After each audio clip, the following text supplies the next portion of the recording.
Hello, everyone. Welcome to today's live training on how to sell on social media, how to sell your services specifically on social media.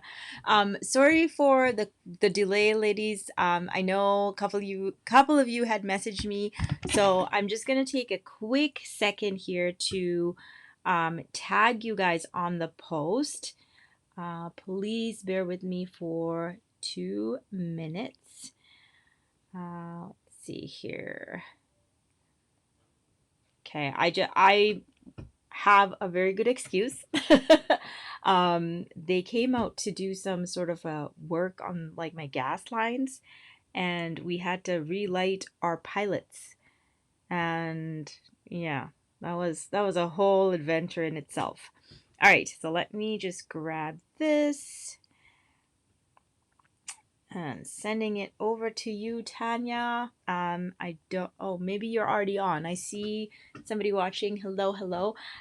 Sorry about that. I was just explaining why I was running late. I had all my stuff organized and then, yeah. Well, maybe I didn't have my stuff organized because I didn't bring my notes. Fantastic.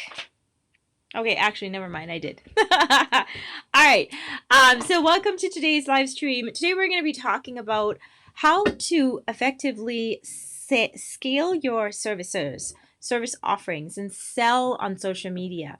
So I'm going to pop my comments up here. Hello, Tanya. You made it. Yay. I'm sorry I confused you. I'm not sure what link you were trying to get to, but yeah. Anyways, you're here. That's all that matters.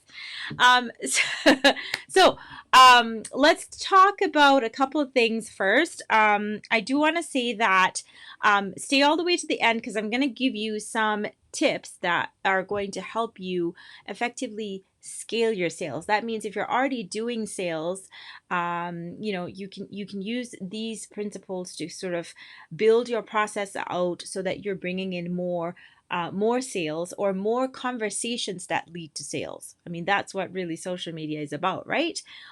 Social media is not a platform to just aggressively sell because it's a social platform. And I can't believe that there's still people out there that just try to sell you at first contact. It just doesn't work that way for most of us, at least, unless you are finding that exact person with the exact need, and they're like in that process of looking for somebody to help them with that problem in that moment that you message them. Then you might have a shot. But most of the time, when we're trying to sell on social, it doesn't work like that. So, so wait till the end. I'm going to give you some strategies, and also I'm going to share with you something that I'm doing next week, with your permission, of course. Starting next week, that might actually be sort of a continuation of this training as well. Okay, so let's talk about your experience when it comes to selling on social media. Those of you who are watching, let me know in the comments, or if you're catching the replay on this, let me know in the comments. What is it like? What's your experience when it comes to social media? Do you find it easy? Do you find it challenging to sort of connect with the right people? Do you find it, where's that block for you? Is it connecting with the people? Is it converting them into interested sort of prospects, meaning they're like, oh, what are you selling? Or, oh, what's your service? Like they're curious to buy from you, or they're curious about your business. Or is it that conversion spot where you're turning them in from interest to actually getting on a sales call, or getting to have a conversation with them? Where are you stuck? Let me know in the comments so that I can give you some additional tips as I'm going through this, because it really helps me to give you specific examples when I'm doing these kinds of trainings. So yes. All right. So let's talk about magnetizing or attracting the right people to you, first of all, right?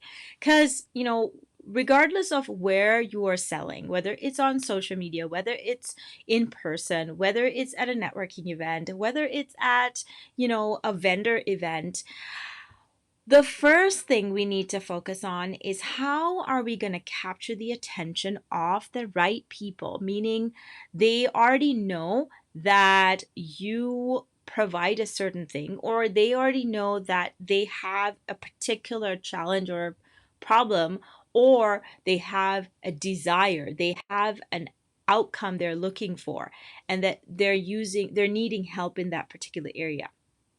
Tanya says probably all of them. Okay, awesome. All right, I'll don't worry. I'm gonna touch on all of them, I guess, in this video. So, but I just wanted to have some clarity on what you guys' personal experience might be. Um, so, attracting the right people is it's not as complex as people make it out to be very honest.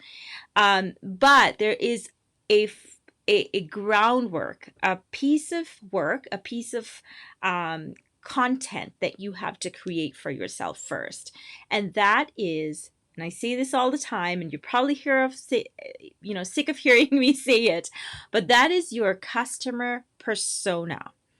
Now, a lot of people think, wait, I don't need a customer persona. What I'm selling is relevant to a lot of people. So I'm gonna, try and attract anybody who is going to fit, who is going to have that need. And that's the only sort of requirement that I need to get in front of these people and, try to convince them that this is a good solution.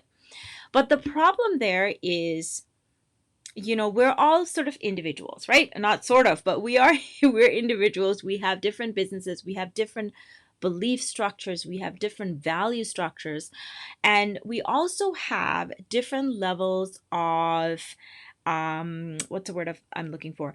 Different levels of expectation when it comes to looking for solutions. For example, I have a client who is amazing at what she does, but she's also very patient. She's aggressive when it comes to like growing her business, but she's very patient in how she goes about discovering what is the right type of solution to put in place for her business, right?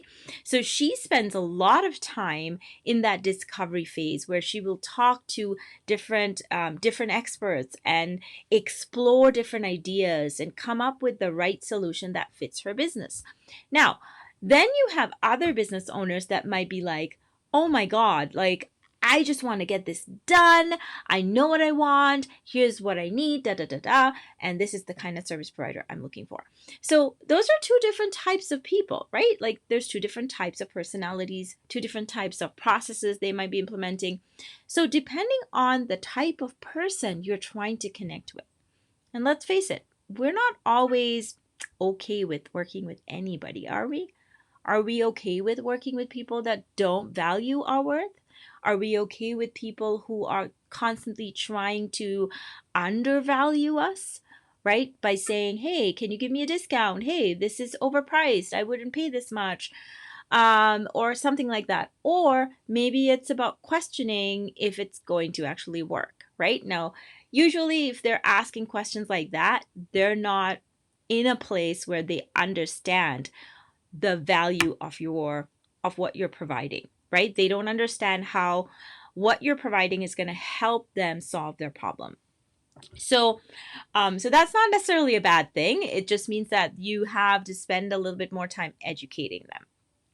But what I'm trying to say is when you understand the types of people that are good fit for your business, when you understand the types of maybe customers that you know for sure that you can give results to, right? So, for example, I have a community member who Carolyn Melnick, she teaches Qigong, and she has a certain type of personality, a certain type of person that she targets in terms of giving results, right?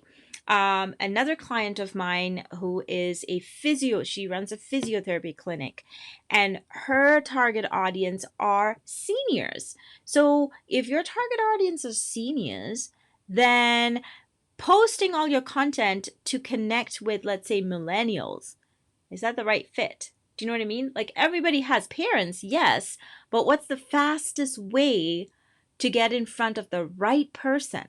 Right? So that's what you got to figure out. So your ideal customer persona or your customer persona itself is going to help you figure out who that person is that could benefit from your services the most, and then how do you get in front of them with the right information so you hook them in to what you're saying. They're like, wow, oh my God, that is exactly what I need. That's what you want them to say, right?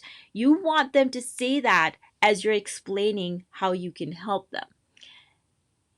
Or do you want people to be like, well, I don't know, tell me more? Or come to you with like basic questions that they can find on your website, for example. And, 20, 30 minutes later after that discovery call, just say, well, you know what, I can't afford you, or I can't afford it right now, or yeah, I'm looking for a solution for something that I'm doing 2 years in the future. I'm just scoping it out. So there's nothing wrong with that. It's just that in your business, if you want to see growth, then you want to be connecting with the people that are ready to take action now, right? You want to be helping and creating that transformation right now. So again, going back to that, making sure that your ideal customer. So when you understand this, so a couple tips I'm going to throw at you here. When you understand your ideal customer on social media, you can create your visual content. So that means if you understand who this person is, whether they're a guy or a girl, whether they are of a certain age, of a certain background, maybe they have education. Their education level is at a different is at a higher level, or maybe that's not a requirement for your business.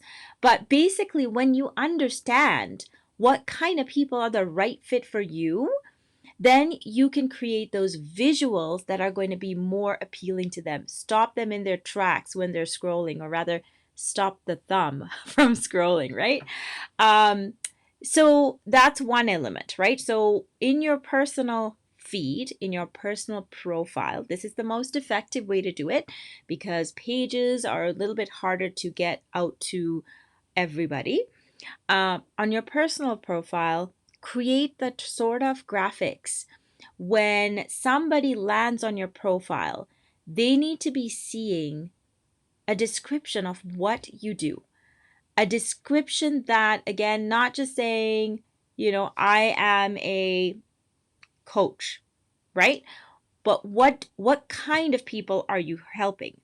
They need to understand right at a glance that they are your customer. They are your prospect. You're going to help them create the change they're looking to do. So that's visual, and then through your content, right? There's a lot of people who get this sort of off when you're creating a lot of content every single day. You've now built a bank of maybe 2-3 years of content, and I know somebody like this. Actually, I know a couple people like this.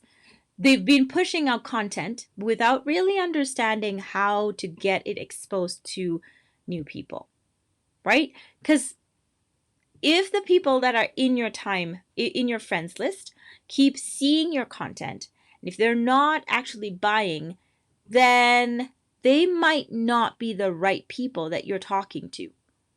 Does that make sense to you? They might not have the sort of problem that you're looking to solve. Or it might not be clear to them what sort of problem you solve. Okay, so a really good way to get content out, to get your message out to the people who already follow you right now, is stories and reels. Okay, if you can get the courage to create some stories about what you're doing, basically give them a what's the word, like, just give them a picture of what your life looks like. Of course, it shouldn't all be salesy. Again, I said on social media, it should be like a conversation. It should be making connections. That should be your primary goal, right? The selling actually comes later on, because the more they see it, the more they get exposed to it, that's when it'll actually register. Think of a time when you bought something. Maybe it was recent, maybe it was a time, some time ago. But think of a time when you purchased something and then all of a sudden you start seeing everybody else carrying it. Maybe it's a car. I mean, cars are the most obvious, example that comes to mind, right? Maybe it was a purse. Maybe it was something like a piece of jewelry. But everybody all of a sudden seems to have the same thing, right? And that's not because all those people didn't have the same thing before you bought it. It's because now you are aware of it. Same thing happens when you're advertising, guys. When you're advertising something, when you're providing information on a solution that you're providing, your ideal customers might not notice it right away, especially on social media, because you're presenting it in a very sort of social way, right? The more you get exposed to that person's content, the more they are going to start understanding what you do. So this has to be one thing. It's you have to have that consistency, that discipline to show up on a daily basis and create that interest, right? And give them that opportunity to get to know you. Okay. Now, this is for all of you ladies that are watching this that feel like, well, there's 100 other people in my area that's providing the same thing that I provide. How do I stand out? The solution to that is the word I. Okay. You are unique. People are going to buy from you because they build a connection with you. They like you. They have a sort of a personality match with you. They like how funny you are, or they like how informative you are, or, something like that that makes you stand out from the next, 3 people they meet that offer the same service, right? Yesterday I was talking to a hairdresser and she was telling me how over the 20 years she's basically built this clientele and everybody keeps coming back to her, even though at times she had to take breaks and she had to refer these people to another hair salon. And she was saying, some of these people went to really expensive places, some of them went to like price wise it was cheaper, and they went to these different salons and different hairstylists. But when I came back, they all came back. Why? Because she built a personal connection with these people, and they liked the service they were getting. They liked the experience, not just the beautiful haircut they got, but the experience, the conversations they had. Maybe the conversations lingered after they went home. Like I have a hairdresser like that, hairstylist like that. My whole family goes there. My kids love going there. Like she just creates this experience for us. Like we're part of her family. And it makes it, I would go to her house over going to an expensive salon any day. Okay, so that's what I want you to think about when you're creating these relationships online, guys.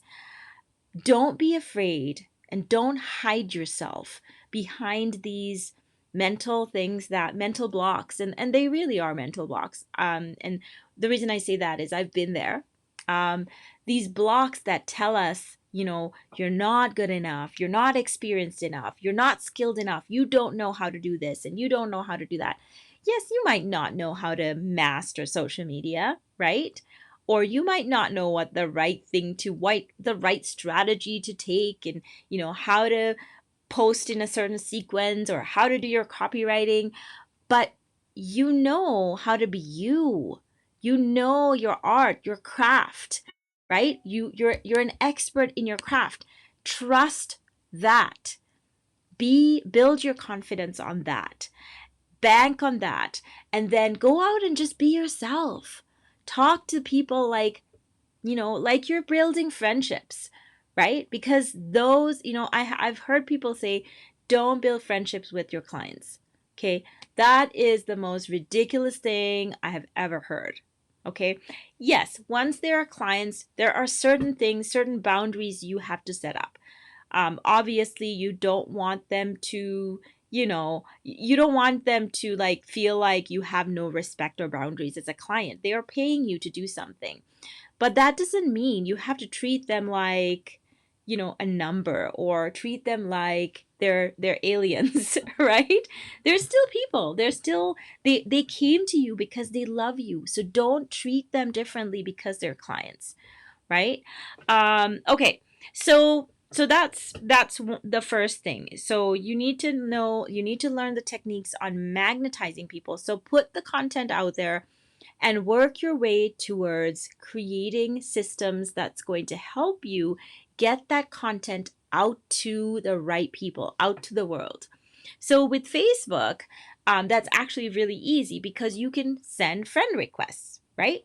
But just sending hundreds of friend requests to random people that Facebook just recommends you, or sending, friend requests to, let's say, friends of friends, is not the right rather not it's not going to give you a lot of results, because again, if you are not following the clues on your ideal customer persona that it's developed for you, you're going to be connecting with all sorts of different people, and then you're going to be spending a lot of time talking to an audience, building connections with an audience that's not giving you that growth, right? So it has to be intentional. And yes, at first it does take time, guys. It does take time. A lot of people get into business and they say, I want to grow my business to XYZ in 3 months, right? But they're not willing to put in the time. They're not willing to put in the time to learn how to do the copywriting right. They're not willing to put in the time to learn the little hacks of technology and how to make their life easier. There's lots of ways to save time, but in order to do that, you have to put the work in. You have to test things out. So one thing I want to mention here, there's these two concepts. Actually, I'm gonna bring this up here so you guys can see. Where'd it go? Okay, so there's these two concepts called interruption marketing and permission marketing. So I'm going to explain to you what those two things mean. So on social media, you've all gotten exposed to advertising, right? You've gotten exposed to advertising that might be really like effective, meaning you've been thinking about something and then all of a sudden it shows up on your Facebook feed and it's like, oh my God, Facebook is reading my mind, right? You know what? That is actually not, well, maybe there are things listening in on us, but how do you explain what you think showing up? It's actually not because it's reading your mind. It's because the marketers, the company that is promoting to you, that is putting that ad in front of you, understands that you are their ideal customer. Think about that. They understand that you have the need and they're putting that ad in front of you. Now, interruption marketing is basically interrupting you on your feed. So like Facebook ads is a really good example of interruption marketing. If we go back, like 10, 20 years even, interruption marketing might be people knocking on your door. And I guess a classic example is the vacuum cleaner salesperson knocking at your door, asking if you would like to do a demo of their top selling vacuum, right? So that's interruption marketing. It's the whole point. Another thing is telemarketing. That's a really, really effective method of interruption marketing, which no longer works.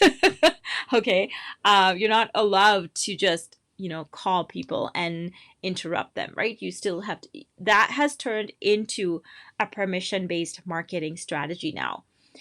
So the whole point of interruption marketing is to create a pattern interrupt in your day and put something in front of you that might interest you. Okay, now the keyword there is might. Okay, a lot of us, we use Facebook ads without understanding this concept really well, and we spend a lot of money. We just throw it away at Facebook because, and it's not Facebook's fault really. It's actually our responsibility to make sure that we understand who our customer is so we can tweak that the results to our favor, right? Because if we're just going to target everybody in a local area, for example, so I live in Edmonton, Alberta, which is in Canada, for those of you who don't know. If I was to say, okay, I'm going to advertise my marketing consulting practice to everybody who lives in Edmonton, what is that going to get me? A lot of people who might click on it that might be like, ooh, what's this? And they might not even need marketing services. Or maybe I put a really funny video and they're like, haha, that's funny, but do they really need marketing services? No, they don't.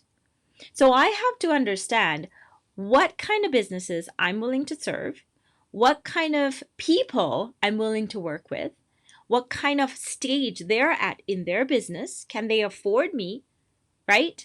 There's no point showing my ad to somebody who is just thinking about starting a business, for example, right? Or kids who are, I mean, there's no kids on Facebook, but I think, what is the minimum age now? 14 to create a profile on Facebook. So I have to have a basic understanding of who that person is before I put my ad out, right? So a lot of the time, here are some of the pros and cons of interruption marketing. A lot of the times, interruption marketing is the targeted audience is very wide. So therefore, the probability of you selling is very low, because you have to first find the right person, then you have to convince them that this is something good that you need to pay attention to, and then you have to create that sale. Now, oftentimes when you create that first impression, people are not even aware they have a problem that they need solving. They are not aware that they need this special, sponge that's gonna get their pots squeaky clean by just swiping them or whatever, like all these telemarketing sort of, not TV marketing, TV, yeah, TV, those ones that you seen on TV. How many times do you actually have to watch one of those ads where you are like, ooh, I want that? Sometimes a lot. How many times do you have to watch it to actually pick up your phone or pick up your credit card and purchase it? A lot, right? Because we don't necessarily buy something just because we are aware that it exists, right? If that was the case, everything would probably sell a whole lot more, right? Well, unless you're in Costco, right? That's like the best sort of interruption marketing method they've figured out. It's like everything that you walk in with 100, thinking I'm going to spend $100, you walk out spending 500, right? That's interruption marketing. But see how they've kind of figured out how to get people to spend more when you walk into certain stores, right?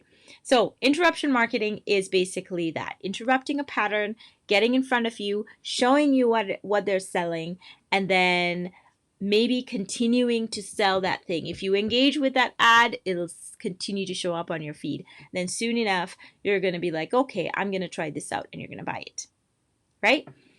Permission marketing is a little different. Now, permission marketing is great for people like us who don't want to be salesy or sleazy in the way we sell, right? You take permission from the customer to be able to put your content, to be able to put your offers to them.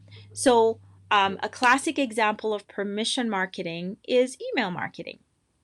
Now, you get somebody to opt into your email, and generally speaking, they have a specific interest that they want to get information on, or get training on, or get a specific service on, right? That's why they end up opting into your emails.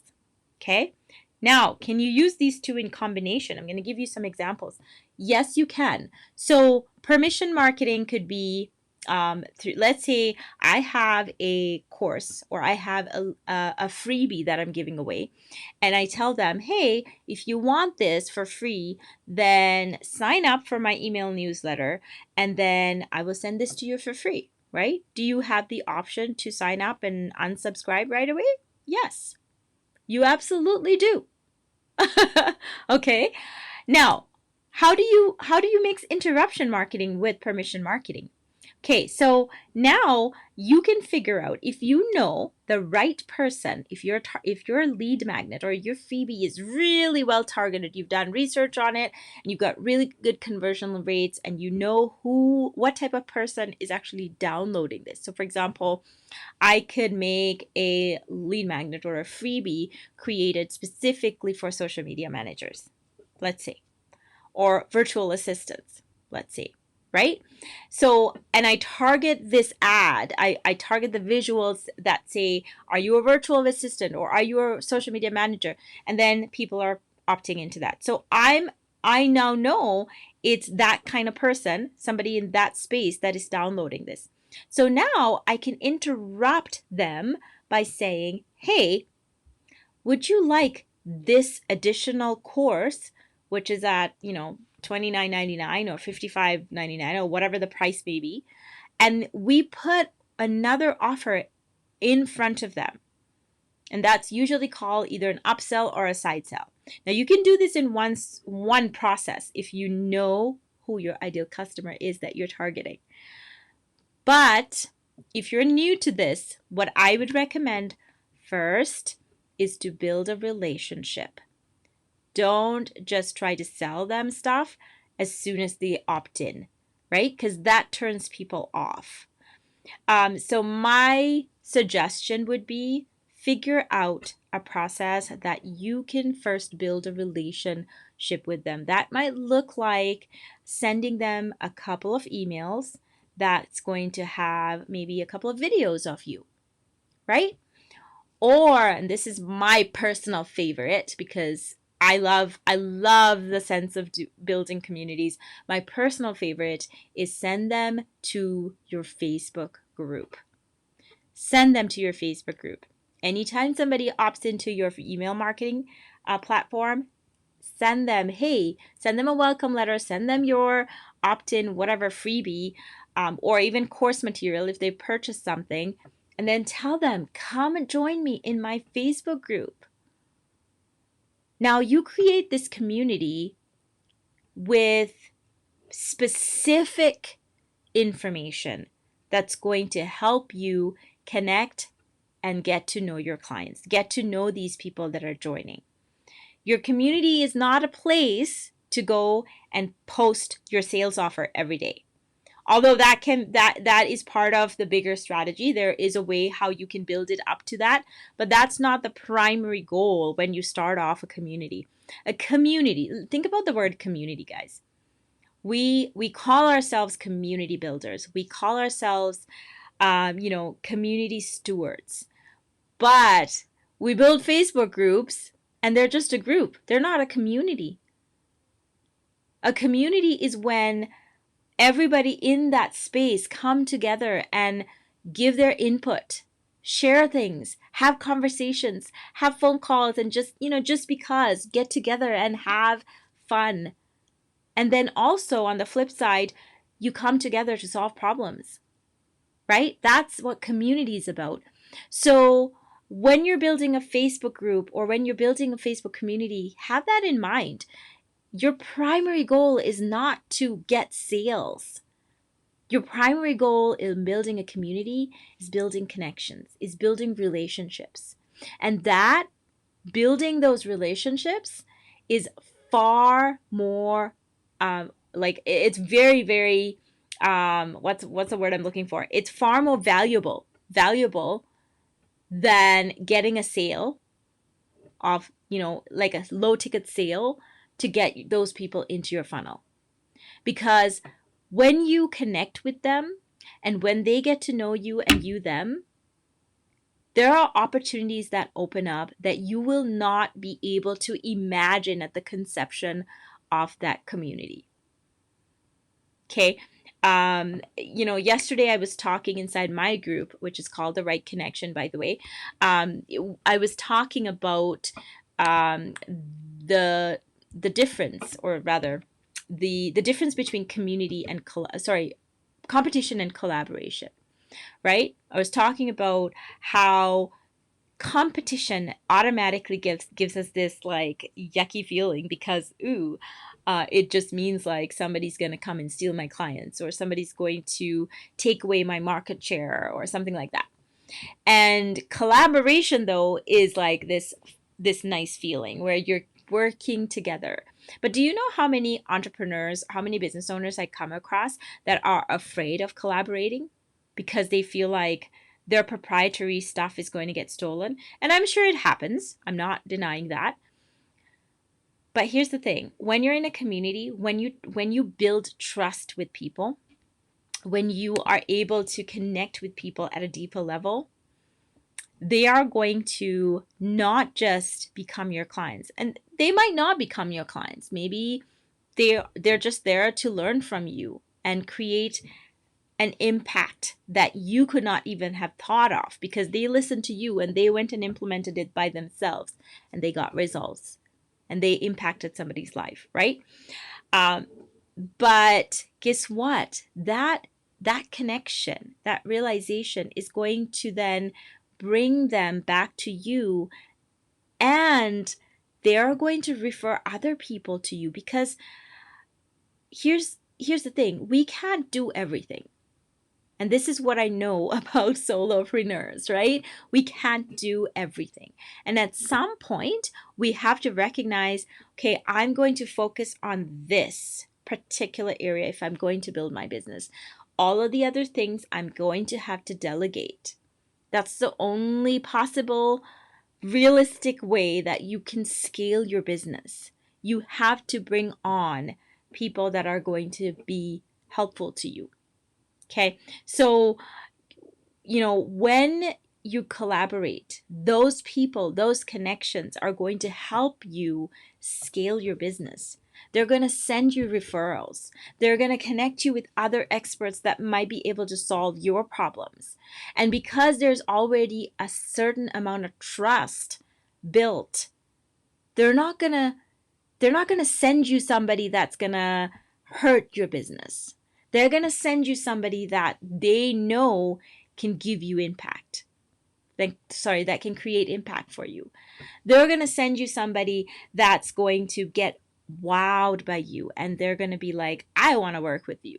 And you know what, ladies, I have to say, I've had so many of these sort of incidences in my life. I swear, like most of my businesses, I build on this sort of principle of creating these connections, creating these deep connections where we build trust and we respect each other and we help each other grow. We prop each other up. We drag each other across the finish line sometimes. Some of these relationships have like created amazing opportunities for me. So think about that when you're building these connections and get the thought of selling out of your head, meaning, well, I shouldn't say selling. Get the thought of profiting out of your head. Yes, when you're doing business planning, when you're creating your goals, profit is a needed thing, right? Like you can't have a business if you're not bringing in profits, or rather revenue. You could probably run it for a couple of years with no profit. But you can't have a business if you don't have money coming in. So it is an important element of your business. But when you're building relationships, if you're going with that mindset of money, if you're focused on the money all the time, it's going to add a lot of pressure. And also, I think most of us have a lot of negative associations with money. And so therefore we subconsciously push these people away. So if you have a chance to work on those money blocks or money mindset, we call it, I actually went through an amazing course by one of my mentors, and she actually helped me unblock a lot of my money blocks. And I don't know if they're all gone, but there was quite a lot that I was able to sort of work through and let go of. So we all have them. I don't think anybody is immune to that, especially in the society, in the structure that we live in, which is all, driven by money, right? Capitalism. So there are certain beliefs that we have about money that we need to let go. So when you bring money into the equation in your thoughts, when you're connecting with people, it actually hurts your growth because subconsciously you sabotage yourself. You put roadblocks in your way and you start judging the relationship based on the monetary value that you're getting. Just, and this is, I mean, obviously unrelated to marketing, but my personal sort of, I guess, advice is just let it go. Once you set that goal, don't attach money into those relationships. Let it go. You're there to create transformation through whatever service that you're providing. That is your only focus. The money will come because when you give something out, something has to come back in. And for me, that has come in through multiple different ways. So, actually getting dollars is only one way of earning money, right? What about the free programs you get? What about the free advice you get? What about the people that send you referrals? Those are all potential money. What about the services that people barter with you? If they say, "Hey, Nilu, can you do up a PDF document for me and catalog my process? I'll give you 3 hours of whatever." That's still something that I need that I don't no longer have to pay for. And I'm bartering my skill for that, right? So the bottom line, ladies, is make sure that when you're connecting with these people online, connect from the heart. Connect because you want to know them. Be curious about them. Give them your input. Show them who you really are. Don't hide behind a mask. And if you feel like you can't do that, if you feel afraid to show yourself, and if you feel like you're nervous, then those are things that you need to work on. It might take you a while, but I guarantee you, when you start working on it, it's like peeling an onion. You can let it go layer by layer, and soon enough, you build the confidence to go out there and really sell yourself without being sleazy, of course. By basically being yourself and saying, "Hey, this is what I can do for you. If you need me, I'm here." Okay? So, that's the psychology behind it, really, for me. And at least that's what it's been for me, and that's what's brought me the business that I've built. Okay? And of course there's probably lots of different ways of doing it. Right? Because everybody has a different way of doing it. Everybody has their own unique way of doing different things. And in my business, in my consulting practice, I always strive to get to learn about my client and identify their strengths and give them a solution that's going to be right for them. Because these cookie cutter solutions that say, go do this and this and this and this and you get this, often don't work because we are, again, individuals with different things that build us, that make us who we are. And what somebody else is doing might not exactly fit into the mold of what we're trying to build. What somebody else is doing for their audience might not work for our audience because our audience is different. They're looking for something different. They're looking for a different experience, right? So Yes. So that's my my method of selling online is you connect, you create the right environment for your ideal customers. You get to know your ideal customers first. You build those relationships and you keep putting your value out to social media. That means you're creating content on a daily, I mean, you don't have to create it on a daily basis, but you have content going out every day that's going to touch on what you do, how you help, and also about you, who you are. It's not just about what you can provide them. What you can provide them, 100 other people are providing already. But how are you going to stand out? Right? So, I did mention at the beginning of this live that I'm going to give you some information about something that might continue on this journey. So on the 15th of September, which is next Wednesday, I'm going to be starting a series, and it's going to be free. It's not paid. It's a series that I'm going to teach you how to build your community. Okay. Now, this is focused on building Facebook groups, but having said that, you can take the principles out of this and build a community just even on your profile. Okay, on your profile page. So if you're not ready to like go out there and build a Facebook group yet, and you want to gather a sort of a condensed audience that is following you, engaging you, and connecting with you on your profile, you can use these strategies. Okay, so it's gonna be the whole sort of it's a 30-day span of trainings. They're going to be tiny trainings. They're not going to be super long or anything like that, like this one.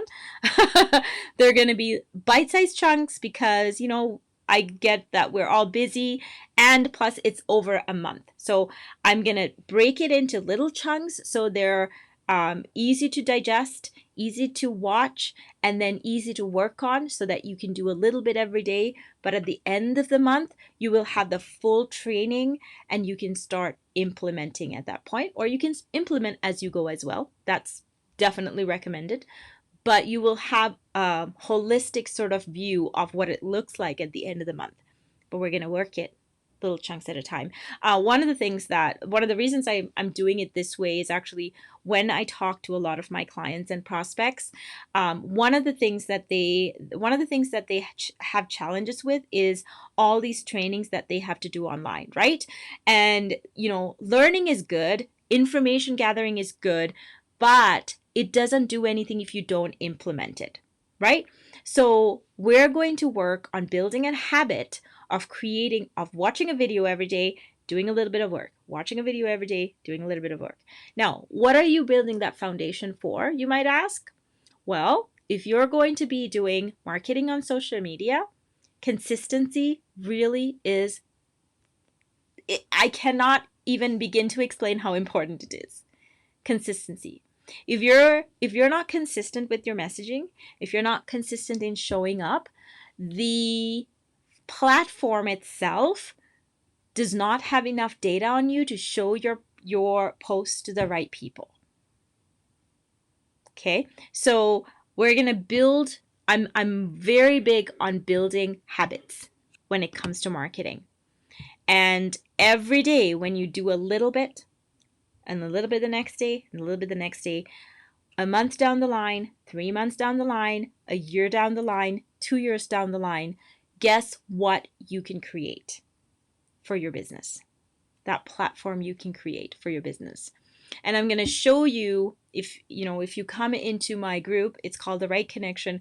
I also show you techniques on how you can stack these habits, right? Where you're not just sitting there and trying to do one thing at a time. How many people, and I know I've done this, have picked up this really cool solution, like maybe it's like an exercise routine. It worked, or maybe it's a diet. It worked, and then 2 months later, you're back to where you were at the beginning of it. Right? So that's because you haven't stacked your habits. So when you get into a new habit routine, you don't necessarily drop it because you start something else. You stack it. If you can't stack it, then you need to identify why that is and figure out how to do it anyways. right? So those are some of the things that I talk about in my community. So if you're not a part of that, I know Tanya, who I don't know if you're still watching. Tanya, I don't see my live screen anymore. But Tanya is actually inside of that group, and it's a very small group right now. I actually relaunched my group, my Facebook community, to try and make it very sort of streamlined to the brand that I'm building now, and also those connections that I really value is in that community. So if you want in, you do need to make sure you get in touch with me, and I do take that time to kind of get to know my community members. So I'm just letting you know when you join. I will be basically sending out a request with, with a link, to get on a phone call and just get to know each other, right? There's no attachments, no selling, no pitching, none of that. Just to get to know each other, so that I can help identify maybe some of the ways that I can help you, right? And that's what it's about. So thank you again for joining. I hope this was valuable. So I'm going to put the link in below in the comments, and I'll tag you on it, Tanya, if you're interested in joining the 30-day group community growth course, or well, I don't know if I'm calling it a challenge yet, but it's not really a challenge. Although it could be. It could be worded that way, but it's a mini course that's going to be 30 different videos with different items that we're going to talk about in terms of community building, and that is going to be applicable for you to build your audience on pretty much any platform. Awesome. Awesome. Okay, Tanya, I do see your comments, so that's cool. I will send you the details. So it starts on September 15th, and it'll be hosted inside of my group, The Right Connection.